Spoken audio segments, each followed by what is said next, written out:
I was staring at the foreclosure notice taped to my front door when I realized that Carol Henderson, the HOA president of Meadowbrook Estates in Scottsdale, Arizona, had finally gone too far. My name is Quinton Isaacs, and I had lived in this pristine suburban neighborhood for 3 years without a single issue, until 6 months ago when Carol decided I was her new target. The notice claimed I owed $17,000 in fines and penalties for various HOA violations. Everything from my mailbox being the wrong shade of black to my lawn being a 1/4 inch too tall on multiple occasions. The problem was that most of these violations were either fabricated or so ridiculous that no reasonable person would consider them legitimate. But Carol had stacked them up, added late fees, interest, and collection costs, until the amount ballooned into something that could actually threaten my home. I pulled the notice off my door and walked inside, my hands shaking with a mixture of anger and disbelief. I had a law degree from Arizona State University, though I had chosen to work in corporate finance instead of practicing law. This turned out to be the best combination of skills I could have possibly had for what was about to unfold. The foreclosure notice gave me 30 days to pay the full amount or face the sale of my property at auction. I sat down at my kitchen table and started going through every single fine, every violation notice, every piece of correspondence from the HOA over the past 6 months. Carol had been meticulous in her documentation, but she had also been sloppy. She had violated so many procedural requirements that the entire foreclosure action was on shaky legal ground. But I knew that fighting this in court would take months, cost tens of thousands in legal fees, and there was always the risk that some sympathetic judge might side with the HOA on a technicality. I needed a different approach, something that would end this permanently and make sure Carol never tried this kind of abuse of power again. That evening, I called my friend Marcus Chen, who worked as a mortgage broker in Phoenix. We had gone to college together, and he owed me a favor after I had helped him with some complicated financial modeling for his business the previous year. "Marcus, I need information on someone's mortgage," I said after we exchanged pleasantries. "Can you pull public records for me?" "Sure. Whose mortgage are we talking about?" Carol Henderson, president of my HOA. "She lives at 842 Saguaro Drive here in Meadowbrook Estates." I heard typing on the other end of the line. "Give me a second." "Okay, I have got her property records up." "She has a mortgage with Desert Plains Bank, originated in 2018. Current balance looks like it is around $480,000. Why do you need this?" "She is trying to foreclose on my house over bogus HOA fines." "I want to know who holds her mortgage and whether there is anything interesting about it." Marcus was quiet for a moment. "Quinton, what are you planning?" "Nothing illegal, I promise, just gathering information." "Well, here is something interesting. Desert Plains Bank was acquired by Mountain West Financial about 18 months ago. A lot of those smaller mortgages from Desert Plains got bundled and sold to private investors. Let me dig a little deeper." I waited while Marcus did whatever mortgage brokers do when they dive into the complicated world of loan ownership. The silence stretched out for nearly 5 minutes. "Okay, this is fascinating," Marcus finally said. "Carol Henderson's mortgage was sold 3 times since Mountain West bought out Desert Plains Bank. It is currently owned by an investment company called Red Rock Holdings LLC. They buy up residential mortgages and hold them for the interest income. The thing is, Red Rock is a relatively small player. They probably have, I don't know, maybe 50 to 75 mortgages in their portfolio. Can you find out who owns Red Rock Holdings? That is going to take more digging. Those LLC ownership structures can be layered. Give me until tomorrow afternoon." I thanked Marcus and hung up. An idea was forming in my mind, but it was audacious enough that I needed to think it through carefully. If Carol's mortgage was owned by a small investment company, there was a chance, however slim, that I could buy that mortgage myself. And if I owned her mortgage, I would have leverage that would make her foreclosure action look like a child's lemonade stand compared to a Fortune 500 company. The next afternoon, Marcus called me back. I found the ownership structure for Red Rock Holdings.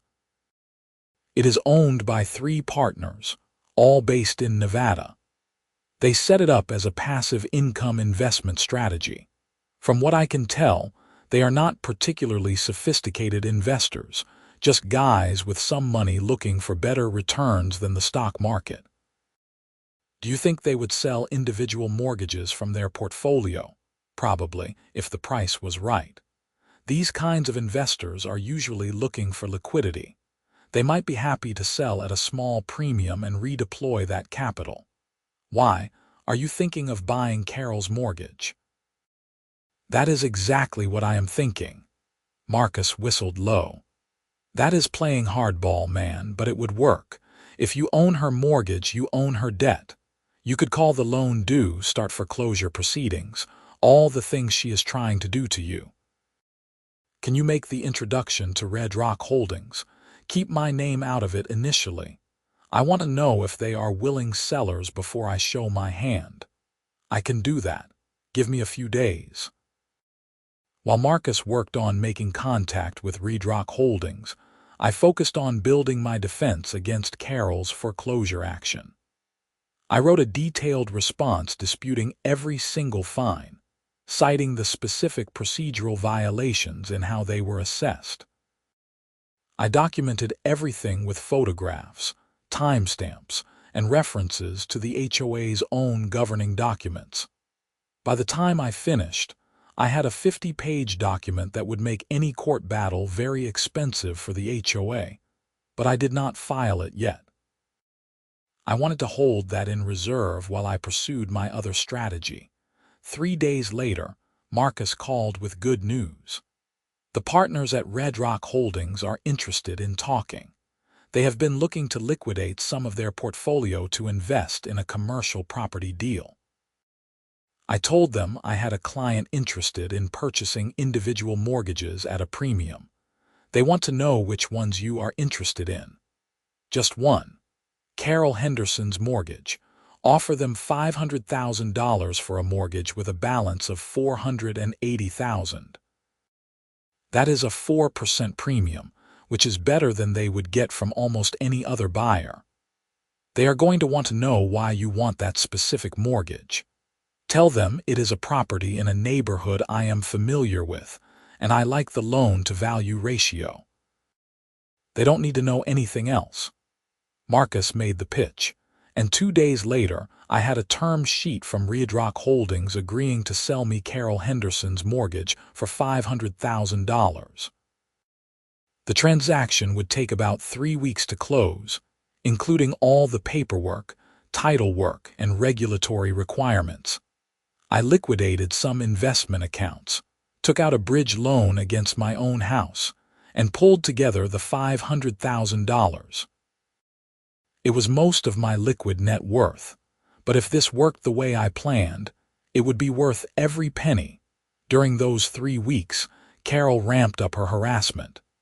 She started coming by my house personally to take photographs of supposed violations. One morning, I looked out my window to see her measuring the height of my grass with a ruler, her phone camera documenting every blade that might be too tall. She was a woman in her early 50s with short blonde hair that always looked freshly styled, expensive athleisure wear, and an expression of perpetual disapproval. "The grass looks fine, Carol," I called out from my doorway. She looked up at me with a tight smile. The HOA guidelines specify a maximum height of 3 inches. This appears to be 3¼ inches in several spots.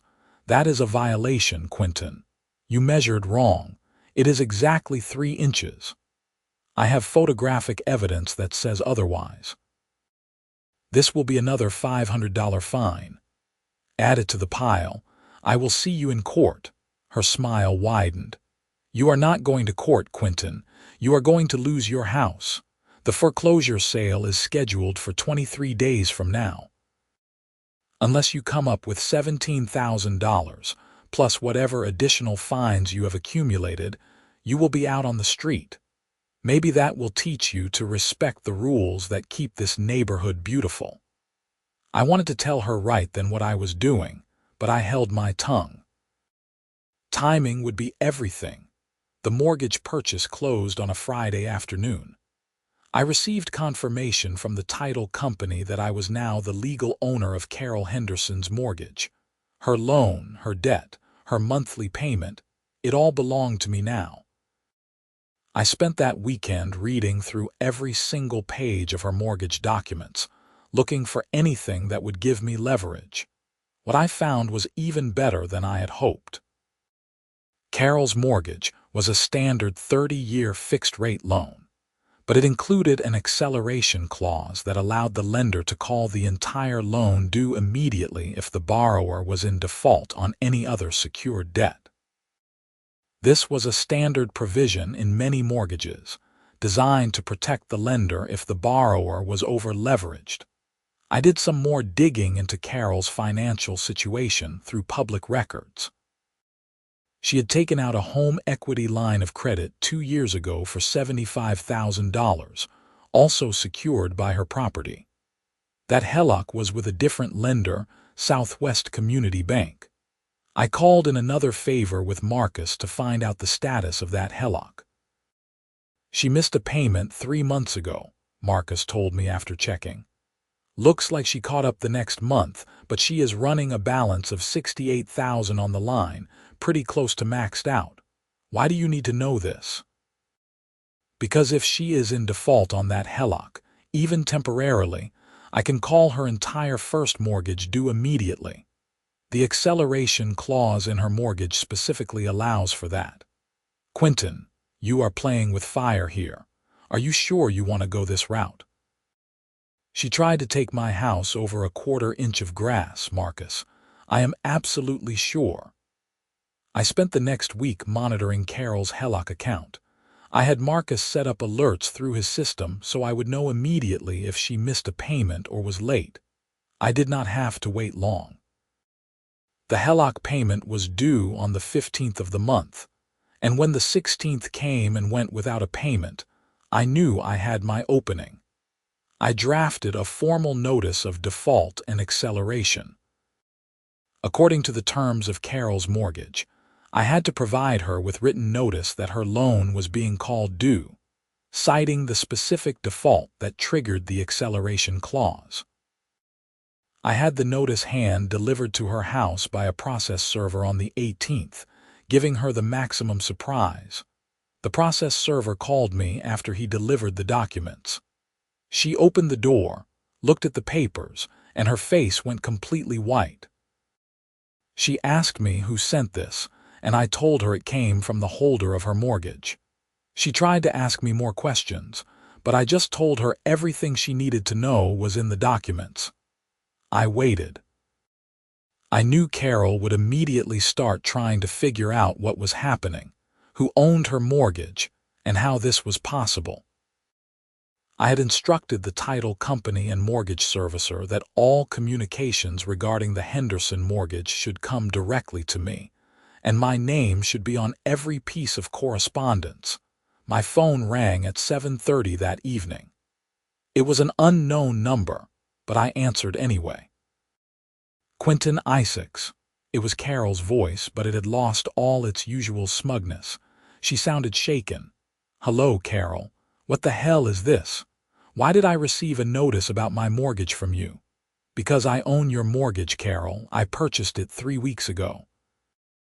And because you are in default on your home equity line of credit, I am exercising my right under the acceleration clause to call the entire loan due immediately.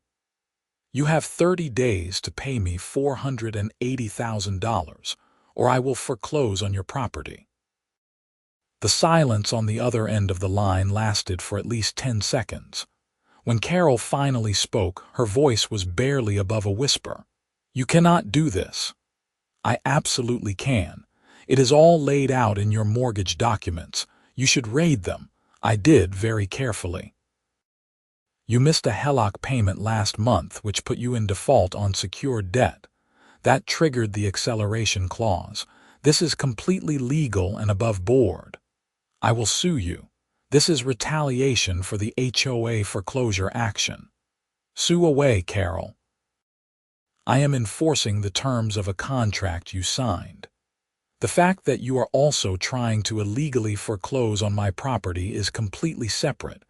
But since you brought it up, let us talk about that. I will make you a deal. You drop the foreclosure action against me, rescind every bogus fine you have ever issued, resign as HOA president, and never speak to me again unless it is to say hello in passing. If you do all that, I will work out a payment plan on your mortgage and not call the loan due. You are insane. No, I am someone who does not like being bullied.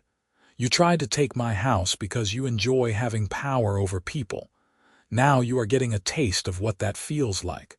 So what's it going to be, Carol? Do we have a deal? She hung up on me.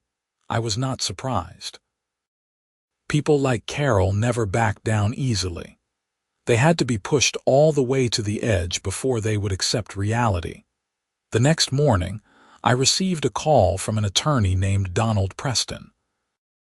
He identified himself as Carol Henderson's lawyer and demanded to know what I was trying to accomplish. I am exercising my rights as the holder of Mrs. Henderson's mortgage, I explained calmly. She is in default and I am calling the loan due. It is that simple. This is clearly retaliatory and probably constitutes abuse of process. We will be filing a lawsuit by the end of the week. Go ahead. But you should advise your client that lawsuits take time, and her 30-day notice to cure the default is already ticking. Even if she gets a temporary restraining order, which I doubt any judge would grant given that I am simply enforcing a contract, she will still need to deal with the underlying default. The best outcome for Mrs. Henderson is to negotiate. My client does not negotiate with extortionists. Then your client should start looking for a new place to live. Have a good day, Mr. Preston. I hung up and immediately called my own attorney, a sharp litigator named Sarah Brennan who specialized in real estate and contract law. I had worked with her on some corporate matters in the past, and I trusted her judgment. Sarah, I need you to handle something for me. It is going to get messy. I explained the entire situation, from Carol's harassment to the foreclosure threat to my purchase of her mortgage. Sarah listened without interrupting, and when I finished, she was quiet for a moment. Quinton, what you have done is legal, but it is going to look really bad in court. A judge is going to see this as two neighbors fighting, and judges hate that. You need to be prepared for the possibility that you won't get everything you want. I know. But I also know that Carol violated about a dozen procedural requirements in her foreclosure action against me. I have documented all of it. If she pushes this, I will bury her in paperwork and force the HOA to spend tens of thousands in legal fees defending an indefensible action. She is smart enough to know that. All right, I will represent you, but let me make the first move. I am going to reach out to Preston and see if we can settle this quickly before it turns into a full-blown war. Sarah called me back later that afternoon. I talked to Preston. Carol is willing to drop the foreclosure action and rescind the fines, but she refuses to resign as HOA president. She says that would be humiliating and she won't do it. Not good enough. She stays as president and she will just find new ways to make my life miserable. She has to go. Quinton, be reasonable. You are getting 90% of what you want. She tried to take my house, Sarah. 90% is not good enough. Tell Preston that my offer stands, all of it, or I foreclose. The next week was tense. Carol hired a different attorney, someone more aggressive, and they filed for a temporary restraining order to block the foreclosure. The hearing was scheduled for the following Monday in Maricopa County Superior Court. I spent the weekend preparing with Sarah. We put together a comprehensive presentation showing that I had purchased the mortgage in a legitimate arm's-length transaction, that Carol was genuinely in default on her HELOC, and that I was simply exercising my contractual rights. We also prepared a counterattack, documenting all of Carol's procedural violations in her foreclosure action against me. The hearing was in front of Judge Raymond Torres, a no-nonsense jurist who had a reputation for cutting through nonsense and focusing on the law. Carol was there with her new attorney, a woman named Patricia Valdez who looked like she ate nails for breakfast. Valdez went first, arguing that I had purchased Carol's mortgage solely for retaliatory purposes, and that allowing me to foreclose would be an abuse of the legal system. She painted me as a vindictive neighbor who was willing to destroy someone's life over a petty dispute. Judge Torres listened impassively, occasionally taking notes. When Valdez finished, he turned to Sarah. "Counsel, your client purchased this mortgage 3 weeks ago for $500,000, paying a premium over the balance owed. Can you explain why he would do that if not for retaliatory purposes?" Sarah stood and addressed the court. "Your Honor, Mr. Isaacs purchased the mortgage as an investment. The loan has a solid payment history, the property has significant equity, and the interest rate provides a good return. The fact that Mrs. Henderson happens to be his HOA president is incidental." Incidental. Judge Torres raised an eyebrow. "Miss Brennan, we are all adults here. Let us not pretend that this is a coincidence. Your client bought his HOA president's mortgage right after she initiated foreclosure proceedings against him. That is not incidental, that is tactical. Your Honor, even if Mr. Isaacs's motives are mixed, that does not change the fact that Mrs. Henderson is in default on her home equity line of credit, which triggers the acceleration clause in her first mortgage. Mr. Isaacs is entitled to enforce that clause regardless of any other disputes between the parties." Judge Torres leaned back in his chair. "Here is what I see. 2 neighbors who cannot get along, both using the legal system as a weapon against each other. Mrs. Henderson is trying to foreclose over HOA fines that appear questionable at best. Mr. Isaacs responded by buying her mortgage and calling the loan due. You are both wasting this court's time with your personal vendetta." He paused and looked at both Carol and me. "Here is what is going to happen. Mrs. Henderson, you are going to drop the foreclosure action against Mr. Isaacs immediately. You are also going to rescind all HOA fines assessed against him for the past 6 months and reimburse him for any amounts he has already paid. Mr. Isaacs, you are going to rescind the acceleration of Mrs. Henderson's mortgage and work out a payment plan that gives her time to cure her HELOC default. You are both going to stay away from each other and act like civilized adults. Do I make myself clear?" "Your Honor," Valdez interjected, "Mrs. Henderson should not have to resign her position as HOA president. She has done nothing wrong in that role." Judge Torres looked at her with a mixture of amusement and irritation. "Miss Valdez, your client tried to foreclose on a man's home because his mailbox was the wrong shade of black. She has done plenty wrong. But I am not going to order her resignation because that is outside the scope of this proceeding. What happens with the HOA is between Mr. Isaacs and the other homeowners."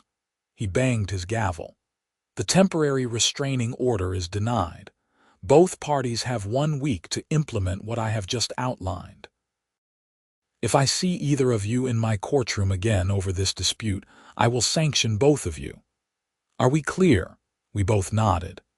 Carol looked like she wanted to argue, but Valdez put a hand on her arm and shook her head. Outside the courtroom, Sarah pulled me aside.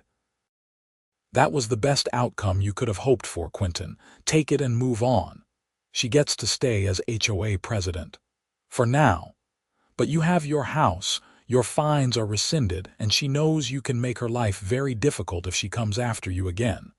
That is a win." I knew Sarah was right, but it still felt incomplete. Carol had spent 6 months making my life miserable, and she was going to walk away with nothing more than a slap on the wrist. That did not sit right with me. Over the next week, I complied with Judge Torres's order. I rescinded the acceleration notice on Carol's mortgage and set up a payment plan that would allow her to catch up on her HELOC payments over 6 months. In return, Carol dropped the foreclosure action against me, and the HOA board voted to rescind all the fines. I received a check for $2,300, the amount I had already paid in bogus fines, but I was not done. I started attending HOA board meetings, something I had never bothered to do before. I quickly realized that Carol had been running the HOA like her personal fiefdom, making decisions without proper votes, spending HOA funds on questionable expenses, and selectively enforcing rules against homeowners she did not like. I was not the only one who had noticed. At the second meeting I attended, a homeowner named Steve Paulson stood up during the public comment period and accused Carol of harassment. He described how she had fined him repeatedly for parking his work truck on the street, even though the HOA rules only prohibited commercial vehicles over a certain weight, and his truck was well below that threshold. Another homeowner, Jennifer Wu, talked about how Carol had denied her request to install solar panels, claiming they would be unsightly, even though the HOA rules explicitly allowed solar installations with prior approval. As I listened to these stories, I realized that Carol had created an entire pattern of abuse. She was not just targeting me, she was targeting anyone who did not conform to her vision of what the neighborhood should be. After the meeting, I approached Steve and Jennifer. "How would you two feel about filing a complaint with the HOA board to remove Carol as president?" Steve shook his head. "We tried that already. Carol has 2 other board members who always vote with her. It is a 5-person board, and the other 2 members are too afraid to stand up to her." "What if we could flip one of those votes?" I asked. Jennifer looked interested. "How would we do that?" "By documenting everything. Every violation of the HOA rules, every improper decision, every example of selective enforcement. We build a case that is so overwhelming that even Carol's allies can't ignore it. Then we present it to the board and demand her removal. If they refuse, we take it to the homeowners and call for a special election to recall the entire board." Steve and Jennifer exchanged glances. "That is a lot of work," Steve said. "It is. But if we don't do something, Carol is just going to keep abusing her power." "I am in if you are." They agreed. Over the next month, the 3 of us became amateur investigators. We reviewed years of HOA meeting minutes, financial records, architectural approval requests, and violation notices. We interviewed dozens of homeowners who had been targeted by Carol. We documented everything in a detailed report that ran to over 100 pages. What we found was worse than I had imagined. Carol had been using HOA funds to pay for landscaping at her own property, claiming it was part of common area maintenance, even though the work was clearly being done on her private lot. She had approved architectural changes for her friends without requiring them to go through the formal approval process that everyone else had to follow. She had issued thousands of dollars in fines against homeowners who challenged her authority, then used those fines to pad the HOA's budget so she could spend more on pet projects. Most damning of all, we found evidence that Carol had been accepting kickbacks from the landscaping company the HOA used. The company's owner was her brother-in-law, and the HOA was paying rates that were significantly higher than market value for comparable services. Armed with this information, I requested a special board meeting to present our findings. The meeting was held on a Tuesday evening in the community center, and nearly 50 homeowners showed up, far more than the usual 5 or 6 who attended regular meetings. I stood at the front of the room with a projector displaying our evidence. Carol sat at the board table with the other 4 members, her face a mask of barely controlled fury. Over the past month, I have been investigating how our HOA is being run, I began. What I found is a pattern of financial mismanagement, selective rule enforcement, and potential fraud. I am going to present this evidence to you tonight, and then I am going to ask the board to remove Carol Henderson as president and initiate an independent audit of our finances. I spent the next 45 minutes walking through our findings. The room was silent except for the occasional gasp as I revealed particularly egregious examples of Carol's behavior. By the time I finished, several homeowners were calling for Carol's immediate removal. Carol stood up, her hands gripping the edge of the table. "This is a witch hunt," she said, her voice shaking with emotion. "Quinton Isaacs has had a personal vendetta against me ever since I tried to enforce the HOA rules that he refused to follow. Everything he has presented here tonight is either taken out of context or completely fabricated." "Then you won't mind an independent audit," I said calmly. "If you have nothing to hide, an audit will clear your name. I do not have to justify myself to you or anyone else in this room. I have spent 5 years making this neighborhood one of the most desirable communities in Scottsdale. I have increased property values, maintained our common areas, and enforced the standards that keep this place beautiful. If a few people got their feelings hurt along the way, that is the price of excellence." "What about the kickbacks from your brother-in-law's landscaping company?" I asked. The room went completely silent. Carol's face went pale. "I don't know what you are talking about." "Valley Green Landscaping, owned by Robert Mitchell, who is married to your sister Deanne. The HOA has paid Valley Green over $300,000 in the past 4 years. That is about 40% higher than what comparable HOA communities pay for the same services. I have copies of invoices from other companies showing what market rate looks like." I pulled up a slide showing the comparison. The numbers were stark and undeniable. "Furthermore," I continued, "I have bank records showing regular deposits into your personal account from a consulting company owned by Robert Mitchell.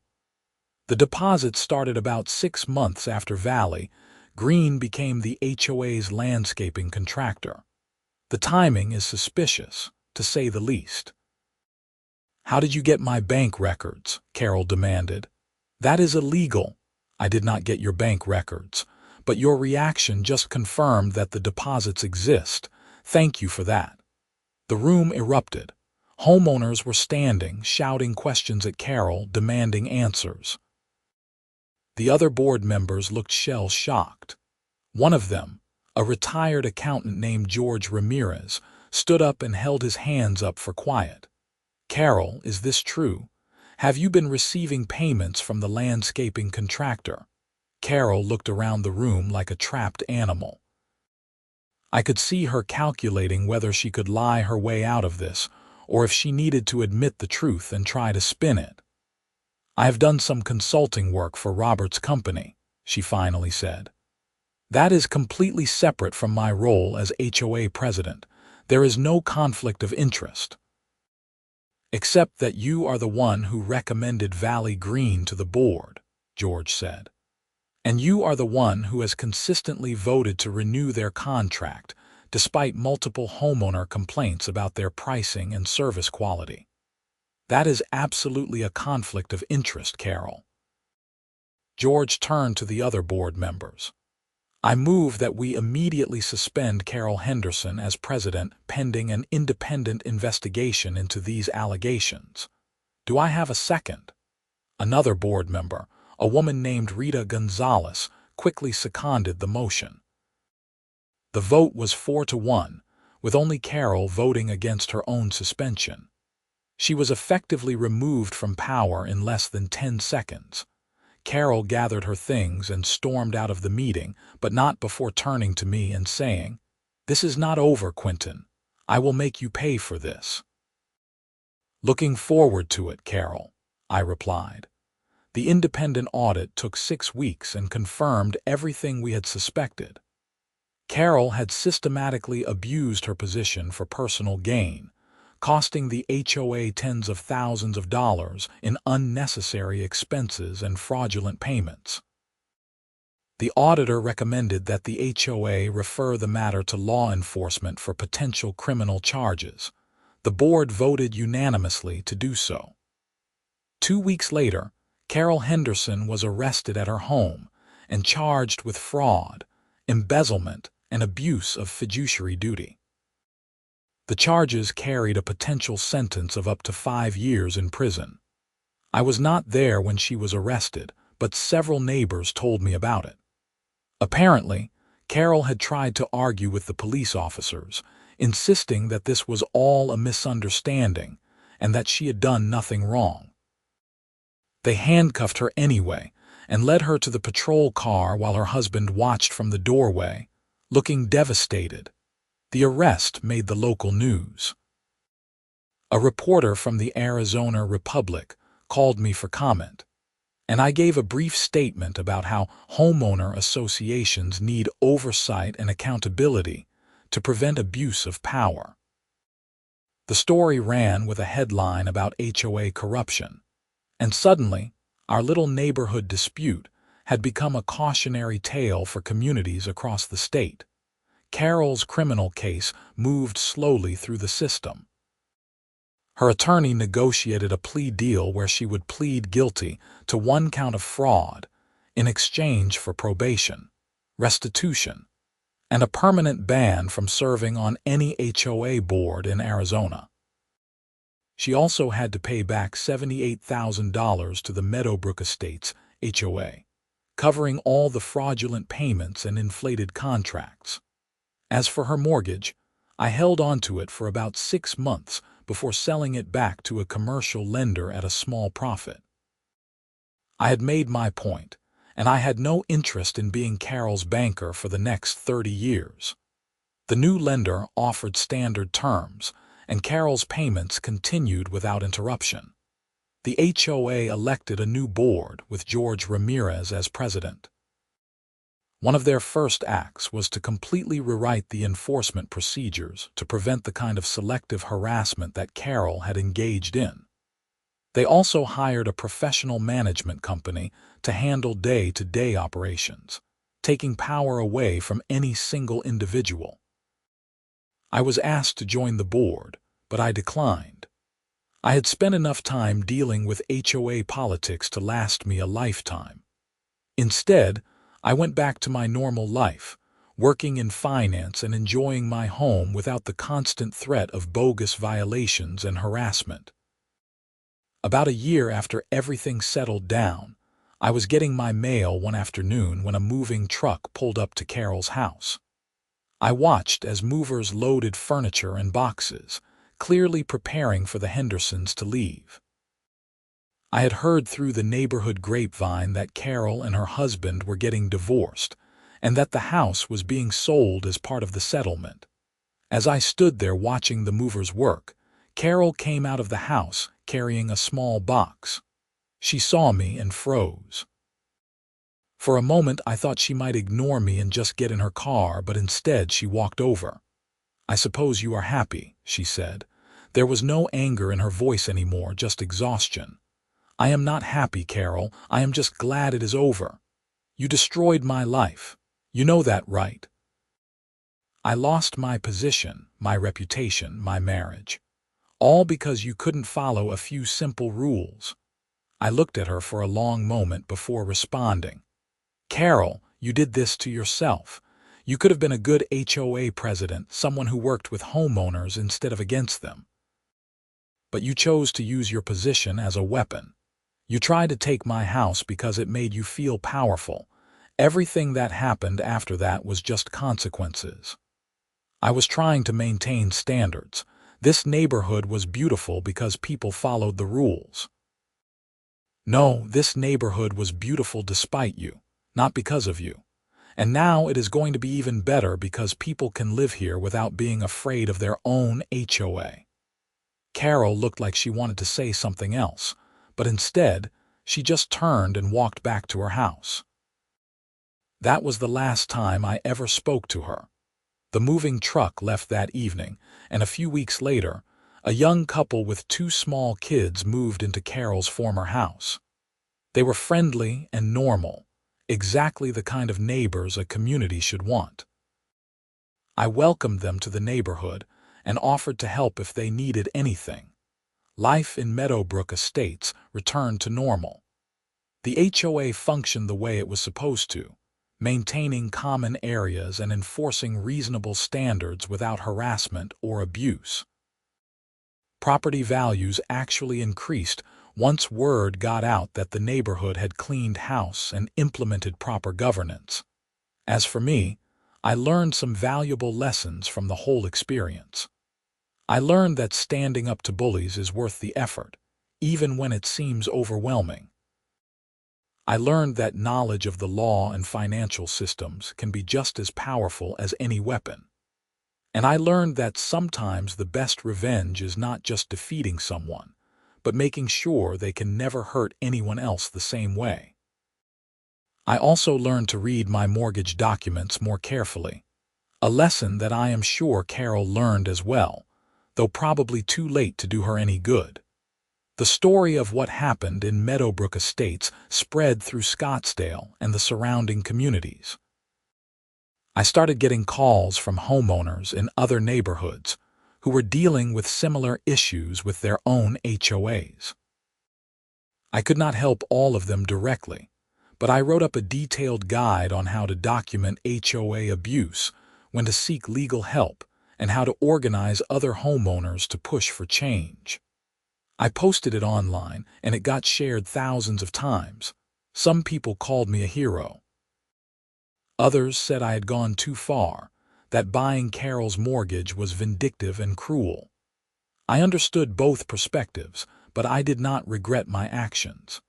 Carol had tried to take my home, my sanctuary, the place where I was supposed to feel safe and secure. She had weaponized the legal system for personal satisfaction. I had simply used the same system to defend myself, and in the process, protected dozens of other homeowners from future abuse.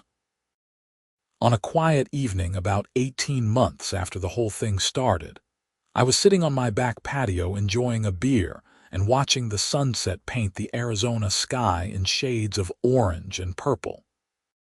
My lawn was exactly 3 inches tall, my mailbox was the approved shade of black, and my house was mine, free from any threat of foreclosure over nonsense violations. My phone buzzed with a text from Marcus.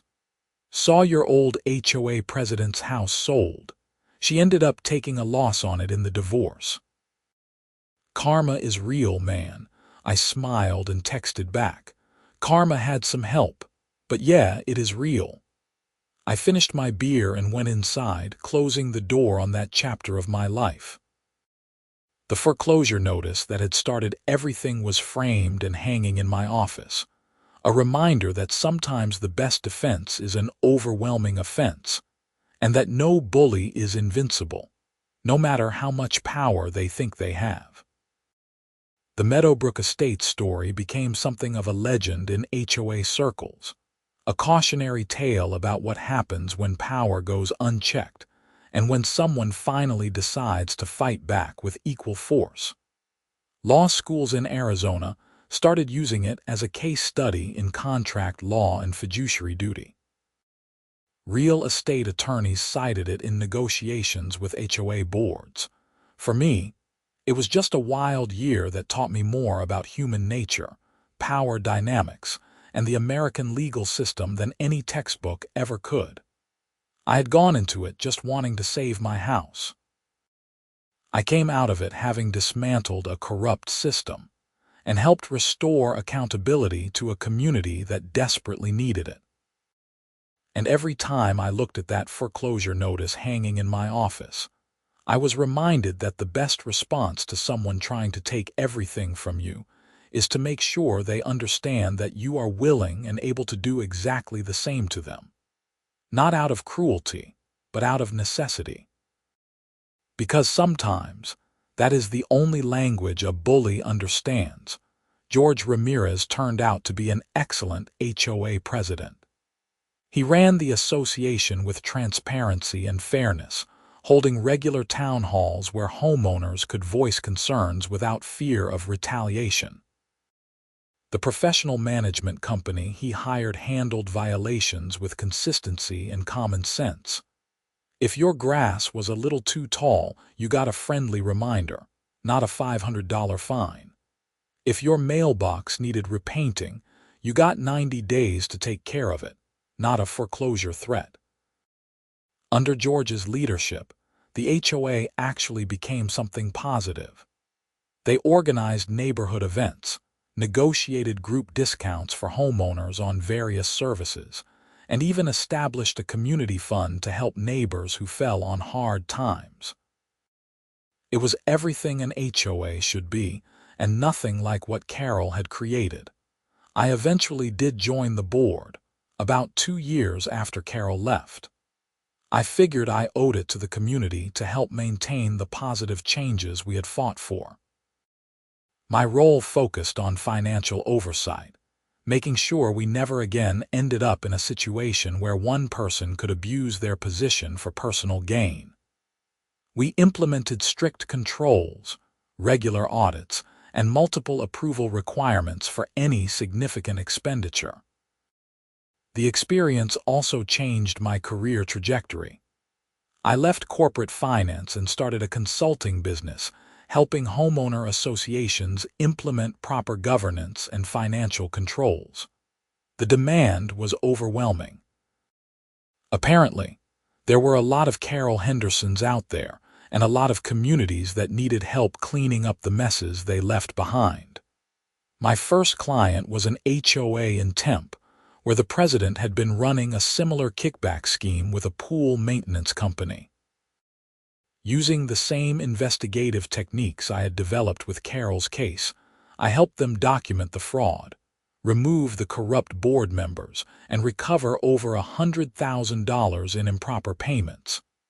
That success led to more clients, and within a year, I had a thriving business.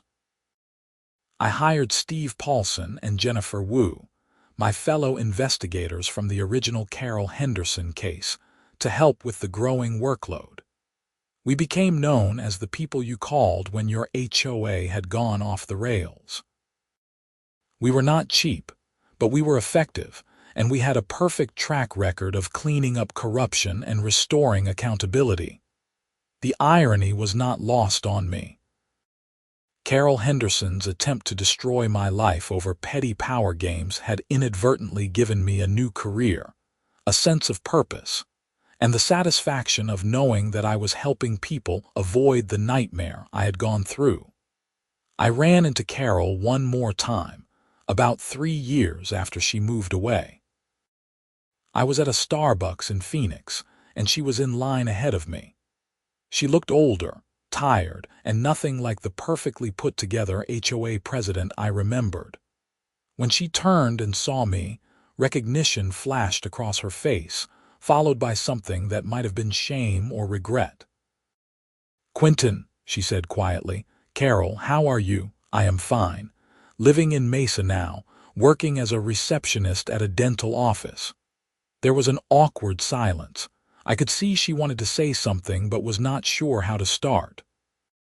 "Look," she finally said, "I know this is too little, too late, but I am sorry for everything.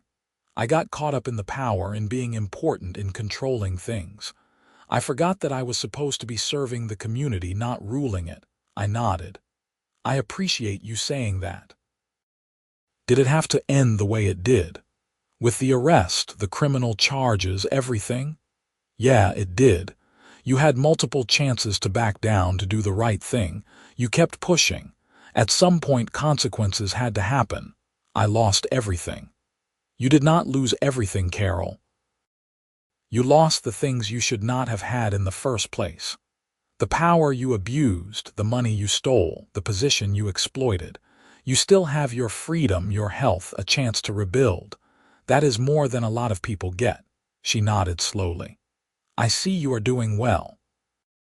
I heard about your consulting business, helping HOAs not become what I made ours into. Something like that. That is good, really. I am glad something positive came out of all that mess." She got her coffee and left without saying anything else. I watched her walk to her car, a 10-year-old sedan that was a far cry from the luxury SUV she used to drive. Part of me felt sympathy for her. She had fallen a long way, and while she had brought it on herself, it was still a harsh lesson to learn. But the larger part of me remembered all the homeowners she had harassed, all the people whose lives she had made miserable because it made her feel important. I remembered the foreclosure notice on my door, the stress of thinking I might lose my home, the weeks of investigation and legal battles. Carol had earned every bit of what happened to her. I got my coffee and drove back to Scottsdale, back to the home I had fought so hard to keep. The neighborhood looked beautiful in the afternoon sun. Kids were playing in the park, neighbors were chatting on their front lawns, and everything was peaceful and normal. This was what an HOA community was supposed to look like. That evening, I updated my website with a new testimonial from a client in Chandler whose HOA I had just helped reform. The phone rang almost immediately with a new potential client in Tucson. They had an HOA president who was trying to foreclose on multiple homes over disputed violations, and they needed help. "Tell me everything," I said, pulling up a blank document to take notes. As the homeowner laid out their situation, I smiled. It was almost an exact replica of what Carol had tried to do to me, and just like before, I knew exactly how to fight back. "I can help you," I told them. "Here is what we are going to do." The cycle continued. Corrupt HOA leaders doing what Carol had done, and me stopping them using the lessons I had learned from our battle. Each case was different in the details, but the fundamentals were always the same. Someone got a little power, let it go to their head, and started abusing homeowners who just wanted to live their lives in peace. And every time I took on a new case, every time I helped a homeowner stand up to an abusive HOA, I thought about that foreclosure notice on my door and how close I had come to losing everything, because someone enjoyed wielding power over others. That notice stayed framed in my office, right behind my desk where I could see it every day. It reminded me why I did this work, why it mattered, and why I would never stop fighting for people who found themselves in the same situation I had been in. Because in the end, this was not just about me and Carol Henderson. It was about every homeowner who had ever been bullied by an HOA, every family who had faced losing their home over petty tyranny, every community that needed someone to stand up and say enough is enough. I had been that person for Meadowbrook Estates. Now I was that person for dozens of other communities across Arizona. And I had Carol Henderson to thank for it, though I doubted she would appreciate the irony. The sun set over Scottsdale, painting my properly maintained lawn in golden light. My mailbox was the perfect shade of black. My house was mine, free and clear of any threats. And tomorrow, I would wake up and help another homeowner fight back against their own Carol Henderson. It was a good life, built on the foundation of one woman's attempt to destroy me and my refusal to let that happen. Some people might call it revenge. I called it justice, with a side of poetic irony. Either way, it worked for me. And that was all that mattered.